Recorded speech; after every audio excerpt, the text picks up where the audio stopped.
সকলকে স্বাগত জানিয়ে শুরু করছি আমার আজকের আলোচনা। আজকে আমি আলোচনা করতে যাচ্ছি বাংলা সাহিত্যের আদি নিদর্শন চর্যাপদ নিয়ে। তো এটা নিয়ে আলোচনা করার আগে আমি এর উচ্চারণ নিয়ে একটু কথা বলি। এটার সঠিক উচ্চারণ হচ্ছে চর্যাপদ। যদিও আমরা অনেকে এটাকে চর্যাপদ বলে থাকি, আমি নিজেও আগে চর্যাপদই বলতাম, কিন্তু এর সঠিক উচ্চারণ চর্যাপদ নয়, বরং চর্যাপদ। বাংলা সাহিত্যের ইতিহাসে 1907 সাল একটি কালজয়ী বছর হিসেবে চিহ্নিত। এই বছরেই মহামহোপাধ্যায় হরপ্রসাদ শাস্ত্রী নেপালের রাজ দরবারের রাজ গ্রন্থাগার থেকে একটা ধুলোবালি মাখা তালপাতার পুঁথি উদ্ধার করেন, যা পরবর্তীতে চর্যাপদ নামে বিশ্বব্যাপী পরিচিতি লাভ করে। তবে এই আবিষ্কার কিন্তু কোনো বিচ্ছিন্ন ঘটনা ছিল না, এর পিছনে ছিল দীর্ঘকালের গবেষণা ও পুঁথি সংগ্রহের একটা দীর্ঘ প্রচেষ্টা। ঊনবিংশ শতাব্দীর শেষ ভাগে রাজা রাজেন্দ্রলাল মিত্র এবং তার মতো পণ্ডিতগণ বাংলা ভাষার আদি নিদর্শন সন্ধান করেছিলেন। পরবর্তীতে যখন হরপ্রসাদ শাস্ত্রী বাংলা সরকারের পক্ষ থেকে প্রাচীন পুঁথি সংগ্রহের দায়িত্ব পান, তখন তার প্রধান লক্ষ্য ছিল বৌদ্ধ ধর্মের হারিয়ে যাওয়া পাণ্ডুলিপিগুলোর সন্ধান করা। এই উদ্দেশ্যে তিনি পরপর দুইবার নেপালে যায় এবং বিভিন্ন দুর্লভ পুঁথি সংগ্রহ করেন। অবশেষে তৃতীয়বারের মতো 1907 সালে তিনি নেপাল সফরে যান এবং সেখানে চর্যাচর্য বিনিশ্চয় বা চর্যাপদ আবিষ্কার করেন। 1916 সালে হরপ্রসাদ শাস্ত্রীর সম্পাদনায় বঙ্গীয় সাহিত্য পরিষদ থেকে এই পাণ্ডুলিপিটা 1000 বছরের পুরাণ বাংলা ভাষায় রচিত বৌদ্ধ গান ও দোহা শিরোনামে প্রকাশিত হয়।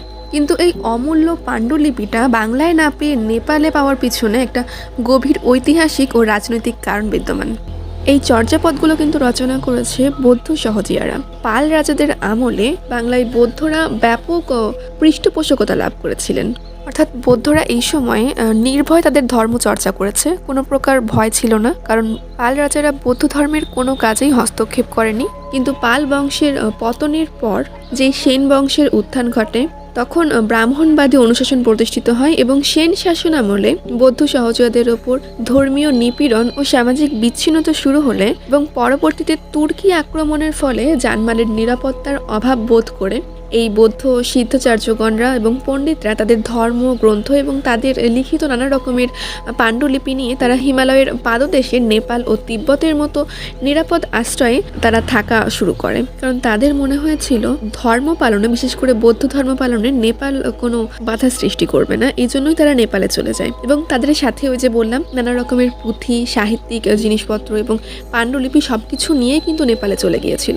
এর ফলে এদের সাথে যে চর্যাপদ ছিল, এই চর্যাপদটাও কিন্তু তৎকালীন সময় নেপালে চলে যায় এবং দীর্ঘ বছর ধরে নেপালের রাজ দরবারের রাজ গ্রন্থাগারে বেশ সুন্দরভাবে সংরক্ষিত ছিল চর্যাপদের পুঁথিগুলো। হরপ্রসাদ শাস্ত্রী এগুলোকে উদ্ধার করার পর বঙ্গীয় সাহিত্য পরিষদ থেকে 1000 বছরের পুরাণ বাংলা ভাষায় রচিত বৌদ্ধ গান ও দোহা নামে মহামহোপাধ্যায় হরপ্রসাদ শাস্ত্রী প্রকাশিত করেন। তো এই যে পুঁথিগুলো নেপালে পাওয়া গেল, এর রচনাকাল কত, এই রচনাকাল নিয়েও বিভিন্ন মত পার্থক্য রয়েছে। তবে প্রধানত ডক্টর মোহাম্মদ শহীদুল্লাহ এবং সুনীতি কুমার এই দুইজনের মন্তব্যকেই প্রধান বলে ধরা হয়। ডক্টর মোহাম্মদ শহীদুল্লাহ বলেন যে 650 খ্রিস্টাব্দ থেকে 1200 সালের মধ্যেই এই চর্যাপদগুলো রচনা করা হয়েছে। অন্যদিকে সুনীতি কুমার চট্টোপাধ্যায় মনে করেন যে 950 খ্রিস্টাব্দ থেকে 1200 খ্রিস্টাব্দের মধ্যে এই চর্যাপদগুলো রচিত হয়েছে।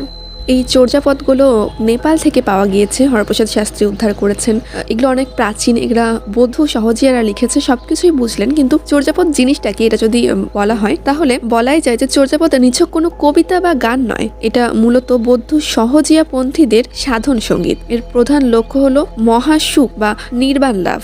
গৌতম বুদ্ধের মৃত্যুর পর বৌদ্ধ ধর্ম দীর্ঘকাল ধরে নানা শাখা প্রশাখায় বিভক্ত হয়ে যায় এবং সহজান মতবাদেরই প্রতিফলন চর্যাপদে দেখা যায়। সহজানের মূল দর্শন হলো দেহ সাধনা। তাদের মতে এই নশ্বর দেহের মধ্যেই পরম সত্য বা বৌদ্ধ তত্ত্ব বিরাজমান। সহজিয়ারা বিশ্বাস করতেন যে তাত্ত্বিক কৃচ্ছ সাধন বা বাইরের আড়ম্বরপূর্ণ পূজা অর্চনার চেয়ে দেহের ভিতরের যে নারী, যে চেতনা জাগরণ, সেটাই হলো নির্বাণ লাভের পথ। চর্যাপদের বর্ণিত এই সাধন তত্ত্ব কিন্তু অত্যন্ত গোপনীয় এবং কোনো গুরুর সান্নিধ্য ছাড়া তা অনুধাবন করা সম্ভব নয়। এখানে দেহকে একটা সাধন ক্ষেত্র হিসেবে কল্পনা করা করা হয় এবং বিভিন্ন নারী ও চক্রের জাগরণের কথা বলা হয়। চর্যাপদ বৌদ্ধদের ধর্মীয় গ্রন্থ বলা যেতে পারে এক প্রকার। তো এইখানে যে লেখাটা ছিল সেটা বাংলা ভাষায় লেখা ছিল, কিন্তু এই কথাগুলোর বাহ্যিক একটা রূপ ছিল এবং অভ্যন্তরীণ একটা অর্থ ছিল। এটা আধুনিক অনেকটা কোড ল্যাঙ্গুয়েজের মতো, যেটা আমরা পড়ে হয়তো বা বুঝতে পারবো একরকম, কিন্তু এর অভ্যন্তরীণ অর্থটা একদমই ভিন্ন। যদি এখানে আমরা একটা পদের কথাই বলি যে টালত মোর ঘর নাহি পর বেশি, হাড়িতে ভাত নাই নিতিয়া বেশি। তো এইটার মানে অনেকেই বলেন যে টিলার উপর আমার ঘর, কোনো প্রতিবেশী নাই, হাড়িতে ভাত নেই অথচ নিত্য অতিথির আগমন হয়। আবার অনেকের মতে এরকম আছে যে টিলার ওপর ঘর, আমার কোনো প্রতিবেশী নাই, হাঁড়িতে ভাত নাই, আমাকে অনেকদিন উপবাস করে থাকতে হয়। তো এরকম নানা রকমের মতবাদ আছে এটা নিয়ে, কিন্তু এই অর্থগুলো আসলে বাহ্যিক অর্থ, মানে এটা পড়ে আমাদের মনে হতে পারে যে এটাই হয়তো বোঝাতে চেয়েছে, কিন্তু এর অভ্যন্তরীণ অর্থ একদমই ভিন্ন। চর্যাপদ কেবল ধর্মগ্রন্থ বা সাহিত্য নয়, এটা তৎকালীন বাংলার এক নিখুঁত সমাজচিত্র ও ভৌগোলিক দর্পণ বলতে পারি। এই পদগুলোর ভিতরে যতটা না উচ্চবিত্ত বা রাজকীয় জাঁকজমকের কথা আছে, তার চেয়ে বেশি আছে হচ্ছে সাধারণ মানুষের বা দৈনন্দিন জীবনযাপনের সরল বর্ণনা এখানে বেশিরভাগ আছে। এখানে খেটে খাওয়া মানুষদের বর্ণনা খুব ভালোভাবে দেওয়া আছে, কিন্তু এখানে আমরা রাজমহল বা রাজা সংক্রান্ত কোনো পদ খুব একটা পাবো না। তবে এই চিত্রটা কিন্তু তৎকালীন বাংলার নিম্নবিত্ত মানুষের অসহায়ত্বের স্মারক বলতে পারি। সমাজের এই প্রতিকূলতার মধ্যেও আনন্দের উৎসব ছিল। বিয়ে বাড়ি, যৌতুক প্রদান, উৎসবের আয়োজন, বাদ্যযন্ত্র, নানা রকমের সাজসজ্জা, খাদ্যাভ্যাস সবকিছুর উল্লেখই আমরা এই চর্যাপদে পেয়ে থাকি। চর্যাপদের রচয়িতাদের সিদ্ধাচার্য বলা হয়। তারা ছিলেন তান্ত্রিক বৌদ্ধ ধর্মের এমন এক স্তরের সাধক যারা সাধনার মাধ্যমে সিদ্ধি বা পরম জ্ঞান লাভ করেছিলেন। তিব্বতী ও ভারতীয় কিংবদন্তিতে এরা 84 সিদ্ধা নামে পরিচিত হলেও আবিষ্কৃত পুঁথিতে মোট 24 জন সিদ্ধাচার্যের নাম পাওয়া গেছে।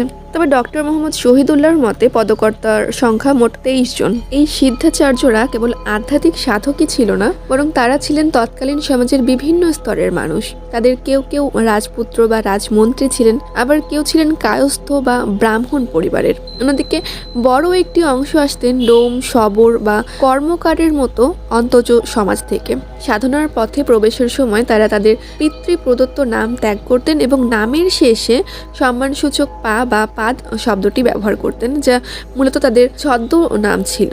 লুই পাকে চর্যাপদের প্রবীণতম ও আদিকবি হিসেবে গণ্য করা হয় এবং কানহুপাকে চর্যাপদের শ্রেষ্ঠ পদকর্তা হিসেবে বলা হয়। চর্যাপদের পুঁথিতে সর্বাধিক পদ রচনা করেছেন কানহুপা। তার রচিত পদ সংখ্যা মোট 13টি। তো এখানে চর্যাপদে মোট 51টা পদের কথা বলা হয়ে থাকলেও আমাদের কাছে কিন্তু 51টা পদ নেই বর্তমানে, কারণ হরপ্রসাদ শাস্ত্রী যে সময় নেপাল থেকে এই পুঁথিটা সংগ্রহ করেছিলেন, ওই সময়ে হয়তোবা ঘুণে খেয়েছিল কিংবা কোনো সমস্যা হয়েছিল, যার কারণে এই 51টা পদই সম্পূর্ণ আমাদের কাছে আসেনি। 3টা পদ পাওয়াই যায়নি, হয়তোবা ঘুণে খেয়ে নিয়েছিল, আর একটা পদের আংশিক পাওয়া যায়, যার কারণে বলা হয়েছে মোট 46.5টা পদ এখন অক্ষুণ্ণ আছে। তো এই ছিল আমার আজকের চর্যাপদ নিয়ে অতি সংক্ষিপ্ত আলোচনা। যদিও আমি মাঝে বারবার চর্যাপদ বলে ফেলেছি, যার জন্য আমি আন্তরিকভাবে দুঃখিত, কিন্তু আমি আগেই বলেছি এটার সঠিক উচ্চারণ চর্যাপদ নয়। তো যাই হোক, ধন্যবাদ সকলকে এতক্ষণ পাশে থাকার জন্য। দেখা হবে অন্য কোনো দিন অন্য কোনো ভিডিওতে।